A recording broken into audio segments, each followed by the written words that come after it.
Hello everyone. Now differentiation exercise 1.2 question number 8 पासून आपण पुढे कंटिन्यू करणार आहोत. ठीक आहे. क्वेश्चन नंबर 7 लास्ट पिरियड मध्ये मी तुम्हाला एक्सप्लेन केलेलं होतं. Now question number 8 differentiate the following with respect to x. First question आहे y equals sin inverse 4 sin x plus 5 cos x upon root 41. हा जो टाइप आहे ना, हा आता आपण जो पाहणार त्यामध्ये साधारण a sin x b cos x आणि खाली जी टर्म असते ती पायथागोरन ट्रिपलेट मधली टर्म असते. ह्याला आपण त्याला नाव दिले ट्रायंगल मेथड असं नाव दिले त्याला. या प्रॉब्लेमला ट्रायंगल मेथडनं प्रॉब्लेम सोडवायचा असं म्हणायचं. म्हणजे काय ट्रायंगल मेथड म्हणजे ते रफ वर्क मध्ये तुम्हाला दिसेलच. या डिफरन्शिएशनचा पार्ट ऑलमोस्ट निग्लिजिबल आहे. यात जो काही पार्ट आहे तो ट्रिग्नोमेट्रीचा पार्ट आहे आणि त्याला थोडासा सेन्स लागतो की कोणती टर्मला काय रिप्लेस करायचं हे फार महत्त्वाचं. ते कळेल तुम्हाला, आता प्रॅक्टिस मध्ये सगळं कळेल तुम्हाला. याला sine of alpha plus beta, sine of alpha minus beta आणि cos of alpha plus beta आणि cos of alpha minus beta हे चार फॉर्म्युले तुम्हाला यावे लागतात. Sine of alpha plus beta, sine cos plus cos sine, sine of alpha minus beta, sine cos minus cos sine, cos of alpha plus beta, cos cos minus sine sine आणि cos of alpha minus beta म्हणजे cos cos plus sine sine. एवढं आलं की तुम्हाला हा problem solve करता येतो. आणि शक्यतो असा प्रयत्न पाहिजे की साइन इनव्हर्सच्या समोर साइन मधली टर्म यावी, कॉस इनव्हर्सच्या समोर कॉस मधली टर्म यावी. त्यानुसार ट्रायंगल मधल्या साइड्स तुम्हाला ऍडजस्ट करायच्या असतात. Right angle triangle. सगळ्यात पहिली गोष्ट ही ऑब्झर्व करा की 4, 5 आणि रूट 41 हे ट्रिपलेट आहे की नाही चेक करा. 4, 5 आणि रूट 41. मला सांगा 4चा ट्रायंगल मध्ये तर दिसेलच, पण 4 स्क्वेअर 16, 5 स्क्वेअर 25, 16 आणि 25 ची ऍडिशन 41 आणि रूट घेतलं की हायपोटेन्यूज तुम्हाला रूट 41 मिळतो. मग पहिल्यांदा हे पाहिल्या बाजूला एक छोटा राईट अँगल ट्रायंगल काढायचा आणि त्यामध्ये हे 4, 5 रूट 45 इथे लिहायचे असतात. आता मी 4, 5 आणि रूट 41 हे मगाशी मी तुम्हाला ओरली सांगत होतो की हे पायथागोरन ट्रिपलेट आहे की नाही चेक करा. समजा लिहिताना 4, 5 तुमच्याकडनं मागं पुढे जर झाले तर आन्सर मध्ये काही वेळेला साइन मध्ये फक्त फरक पडतो, बाकी सगळा पार्ट आहे तसा राहतो. काही वेळेला पडतो तो सुद्धा, काही वेळेला एस्पेशली कॉस्ट मध्ये प्रॉब्लेम असेल ना तर साइनचाही अडचण येत नाही, कारण cos of alpha minus beta आणि cos of beta minus alpha same असतात लक्षात ठेवा. पण साइनच्या वेळेस एखाद्या वेळेस फरक पडू शकतो. पण म्हणून विचार करताना ह्या दोन साइड्स आहेत ना, लिहितानाच आधी विचार असा करायचा की मला हे बघा साइन इनव्हर्सच्या समोर साइनच्या टर्म आणायच्या. त्या आधी मी एक स्टेप इकडे परत करून घेतो ती म्हणजे अशी y इक्वल्स बघा साइन इनव्हर्स महत्वाची स्टेप आहे 4 by root 41 sine x plus 5 by root 41 cos x. Separate division करून घेतलं. मग समजा साइनच्या समोर sine cos plus cos sine असा जर फॉर्म आला, sine cos plus cos sine असा जर फॉर्म आला तर ते साइन ऑफ अल्फा प्लस बीटाच्या फॉर्म मध्ये जाईल. मग आता ही जी टर्म आहे ना, ही टर्म साइन कॉस म्हणलं ना मी आता, साइन कॉस. मग ही टर्म त्यात कॉस थिटाच्या जागी दिसली पाहिजे. मग कॉस थिटाच्या जागी दिसतं हे काय आहे सांगा. कॉस थिटा म्हणजे ऍडजसंट अपॉन हायपोटेन्यूज. मग 5 अपॉन रूट 41 दिसेल. म्हणजे ह्या टर्मला तुम्हाला ते कॉस दिसतील. कॉस बघा ना, याच्यात कॉस डिफाइन करा. Cos theta adjacent upon hypotenuse. मग समजा मी आहे तसंच ठेवलं आणि जर पुढे गेलो तर आता काय होतं ते दाखवतो आणि मग पुसून नेक्स्ट आपण बघूया. यामध्ये मला सगळे डिफाइन करून दाखवतात. त्याला साइन थिटा डिफाइन करा. साइन थिटा अपोजिट अपॉन हायपोटेन्यूज म्हणजे 4 अपॉन रूट 41. मग कॉस डिफाइन करा बरं. कॉस थिटा तर 5 अपॉन रूट 41. अजून टॅन पण लागतो आपल्याला, पण आता काही गरज नाही कारण हे मला जरा साइड चेंज करायचे. बघा या टर्मचं की मी साइन थिटा लिहिलं आणि या टर्मच्या ठिकाणी कॉस थिटा लिहिलं तर तुम्ही ते कसं वाचाल सांगा. Cos cos plus sine sine असं वाचाल तुम्ही. बघा ना, या 4/√41 ला मी साइन म्हणणार आहे आणि याला कॉस म्हणणार आहे त्या त्या रफर प्रमाणे. मग ते कॉस प्लस साइन म्हणजे हे cos of alpha plus beta किंवा कॉस ऑफ अल्फा मायनस बीटाच्या फॉर्म मध्ये. आणि साइन इन्व्हर्सच्या समोर कॉसची टर्म येते, आली म्हणून काही बिघडत नाही कॉसची टर्म आली म्हणून. मग कॉसला आपण परत π/2 - θ करून साइन. एवढं कोण सांगितलंय, त्यापेक्षा विचार करून इथल्या टर्म नाही म्हणजे काय करायचं आहे. मग आपल्याला असं वाटलं ना की बाबा हे चुकतंय, हे नाहीतरी रफर असतं, तर काय करायचं, इथं हे जे 4 आणि 5 आहेत की नाही हे तेवढे आपापसात बदलायचे. इथं 4 आणि इथं 5 करायचं. आता याचा फरक काय पडतो सांग, डिफाइन कर. Sine theta opposite upon hypotenuse म्हणजे 5/√41 आणि cos theta adjacent upon hypotenuse म्हणजे इथं 5 च्या जागी कोण येणार सांगा, किती येणार, 4 येणार. आणि मग टॅन थिटा कशासाठी लागतो नंतर सांगतो मी तुम्हाला. टॅन अपोजिट अपॉन ऍडजसेंट म्हणजे 5/4 which implies that theta equals tan inverse 5/4 which implies that theta equals tan inverse 5/4. मग आता या इकडे प्रॉब्लेम काय होता तुमच्या, y equals sin inverse सांगा 4/√41 बरोबर कोण आहे त्यामध्ये, cos theta into sin x plus हे कोण आहे सांगा 5 तर sin theta into cos x. आता तुम्ही याच्याकडे तुम्ही कसंही बघा, इथं बघा sin cos plus cos sin असं बघा, किंवा इथं बघा sin cos plus cos sin आहे. मग y equals sin इनवर्स सांगा sin cos plus cos sin हे साइन ऑफ काय सांगा, अल्फा प्लस बीटाचं एक्सपान्शन आहे. आता साइन इनवर्स साइन समथिंग म्हणजे नुसतं समथिंग म्हणजे y equals x plus theta. y equals x plus सांगा थिटा कोण आहे बघा, थिटा तर तो tan इनवर्स 5/4 आहे. काय जे असेल 5/4. Now differentiating with respect to x,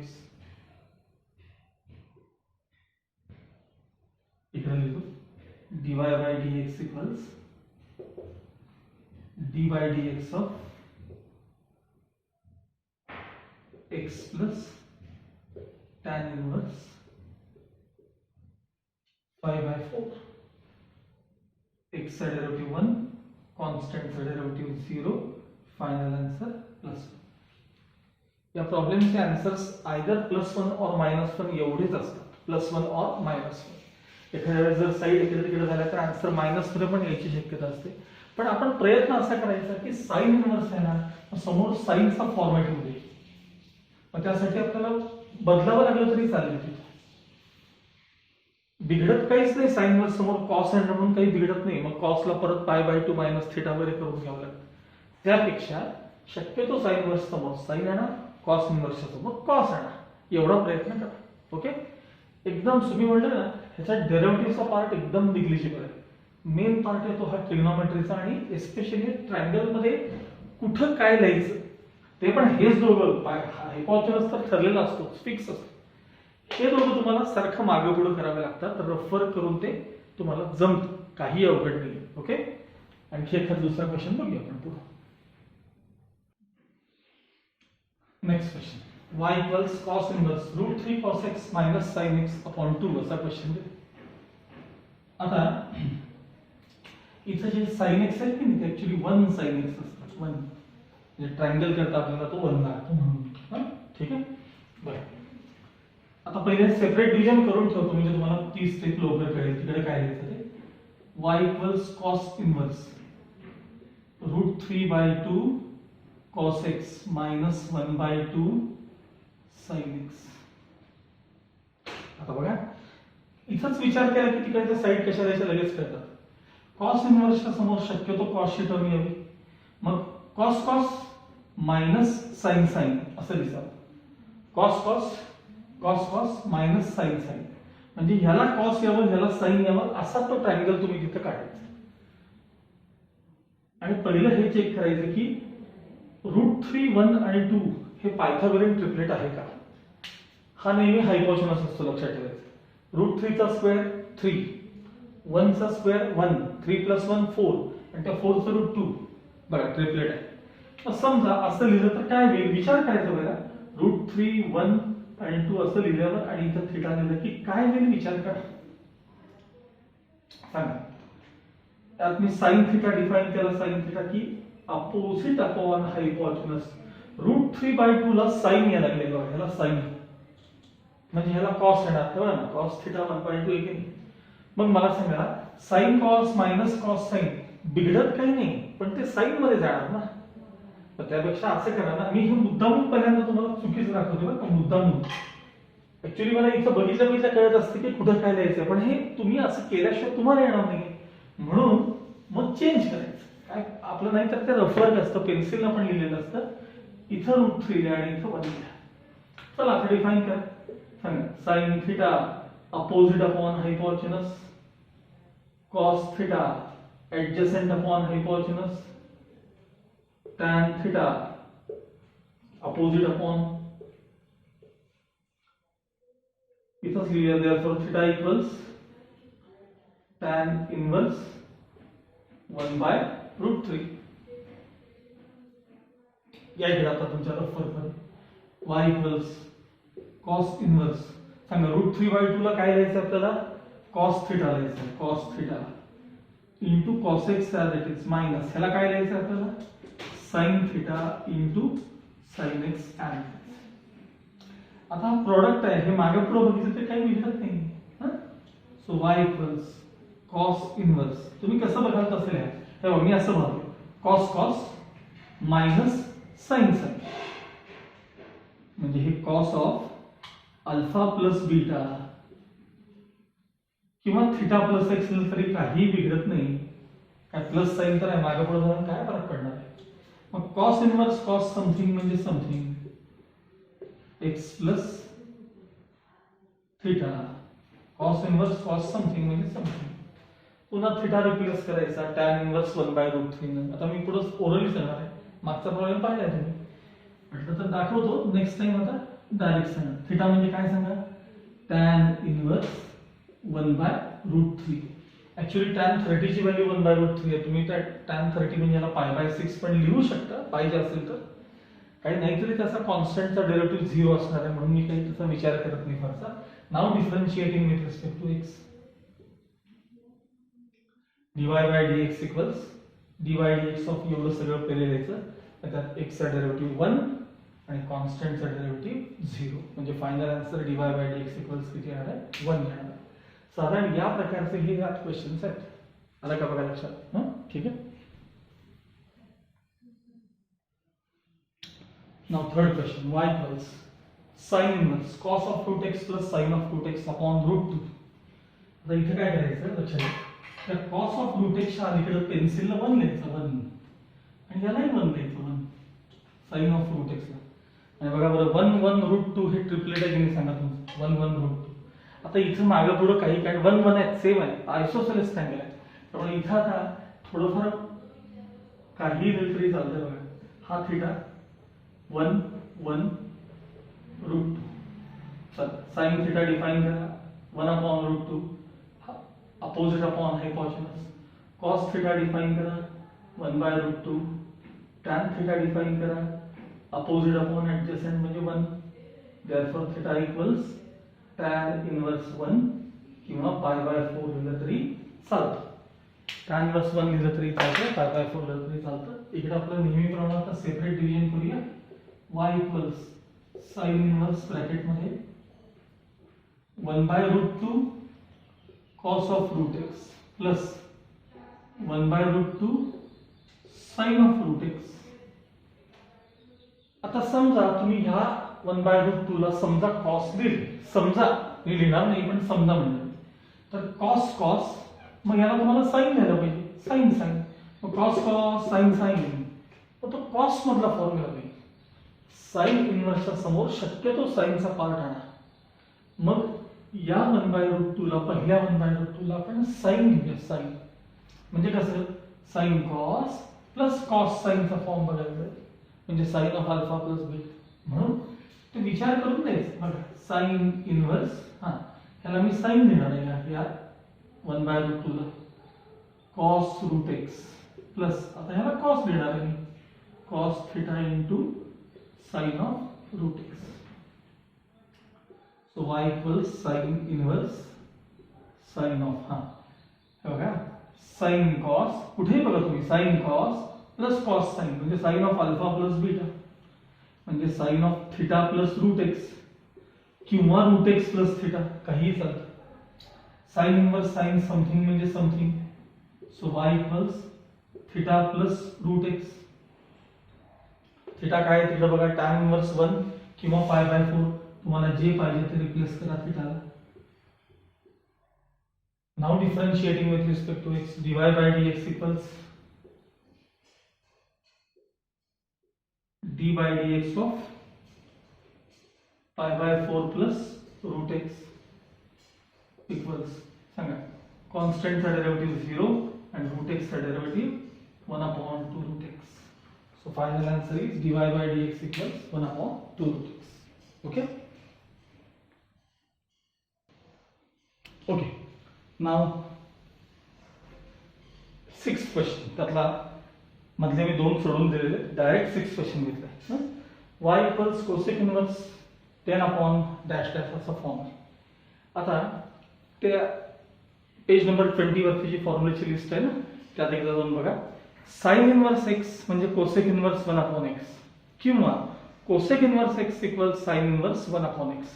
तर रेसिप्रोकल साठी आपण ते वापरतो. त्यामुळे पहिल्यांदा जर ह्या टाइप मध्ये म्हणजे आपले ट्रायंगल मेथड जी आहे त्याच्यामध्ये समजा प्रॉब्लेम कॉट इनवर्स मध्ये आला, कोसेक इनवर्स मध्ये आला, सेक इनवर्स मध्ये आला तर त्यांना तुम्हाला कॉट इनवर्सला टॅन इनवर्स मध्ये, सेक इनवर्सला कॉस इनवर्स मध्ये आणि कोसेक इनवर्स एक्स ला साइन इनवर्स एक्स मध्ये कन्वर्ट करता आलं पाहिजे.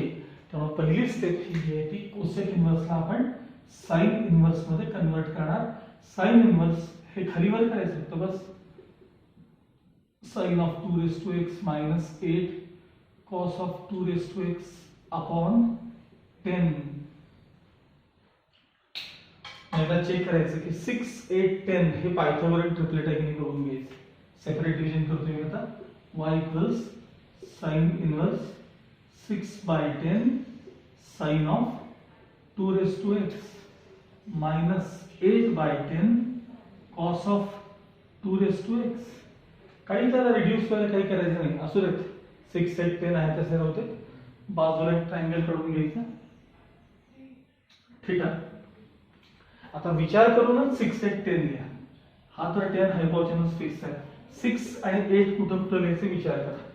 बघा साइन वर समोर साइन आहे त्याला तुम्हाला मग असं पाहिजे sine cos minus cos sine म्हणजे ते साइन ऑफ अल्फा मायनस बीटाच्या फॉर्म मध्ये जाईल, साइनच्या फॉर्म मध्ये जाईल. मग साइन कॉस म्हणजे 6/10 हे कॉस दिसले पाहिजेत. मग कॉस म्हणले की बघा 6/10 कॉस थीटा मग 8 इथं आहे. चला डिफाइन करा एक sine theta opposite upon हायपोटेन्यूस,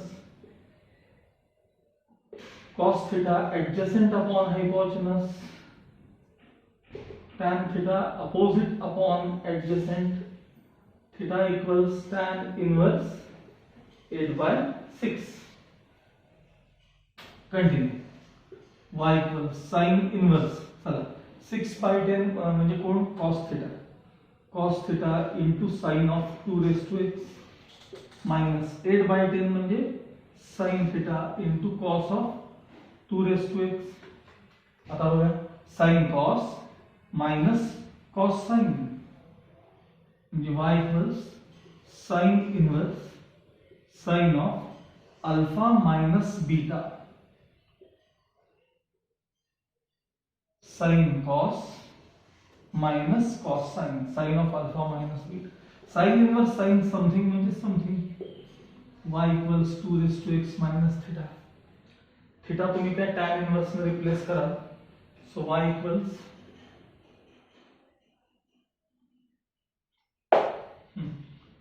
y equals 2 raised to x as it is minus theta. theta किती आहे बघा tan inverse 8/6. now differentiating with respect to x dy by dx equals सांगा derivative of a raised to x a raise to x log a म्हणजे आता sorry log 2 लिहायला पाहिजे. हां, derivative of a raise to x log a 2 raise to x log 2 आणि कॉन्स्टंटचं derivative 0 नाही लिहिलं तरी चालेल. हे तुमचं फायनल आन्सर आहे. ओके, यामध्ये टोटल 6 क्वेश्चन्स आहेत. यामध्ये टोटल क्वेश्चन्स आपल्याकडे 6 आहेत. त्यातले मी 4 तुम्हाला सॉल्व्ह करून दाखवलेत. मधले जे 2 राहिलेले आहेत ते आपण ट्राय करा, तुम्हाला निश्चित जमतील. आणि क्वेश्चन नंबर 8 कम्प्लीट करून ठेवा.